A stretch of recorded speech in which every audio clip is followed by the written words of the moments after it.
We live on the surface of the Earth, where the temperature is mostly pleasant.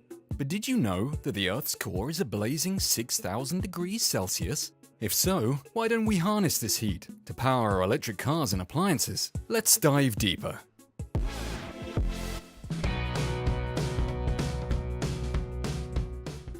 The first and biggest hurdle is how do we get there? It's quite a long way from the surface of the Earth to its core. We need to travel the distance from New York to Berlin, but vertically. So how hard can it be? A group of Soviet scientists had a similar idea in 1970, so they started digging to find out. They kept digging for 24 years.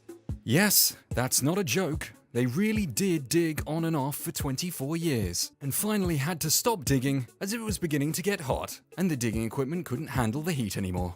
When the digging operations finally came to a halt in 1994, they had dug out an incredible 12.5 kilometers into the Earth's surface. The record still stays to date as the deepest hole on Earth. But if we imagine Earth to be an apple with a diameter of 12,000 kilometers, the Kola super deep borehole hasn't even fully penetrated the apple's skin, let alone going anywhere near its core. So it's currently impossible to physically reach the core of the Earth. We know more about Pluto, which is 7.5 billion kilometers from us, than the ground beneath us. Let's assume we use some advanced lasers and plasmas and manage to reach sufficient depths where the temperature of the rocks are high enough to generate electricity from them. Transmitting that heat from the rocks to the surface, where it can be converted to electricity, can be even more complicated. We would probably need multiple deep holes close to each other to keep our cars and computers continuously powered.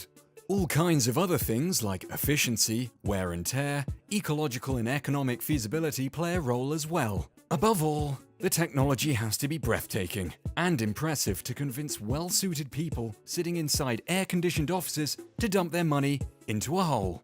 Nevertheless, sometimes it's good to think outside of the box, regardless of the fantasy involved. In the quest to find a solution for one problem, we may end up solving 1,000 other independent problems. Thinking has never made us dumb. Fuel your thoughts. If you love our videos, you know what to do. We won't bother you with all that stuff. We'll see you in the next one.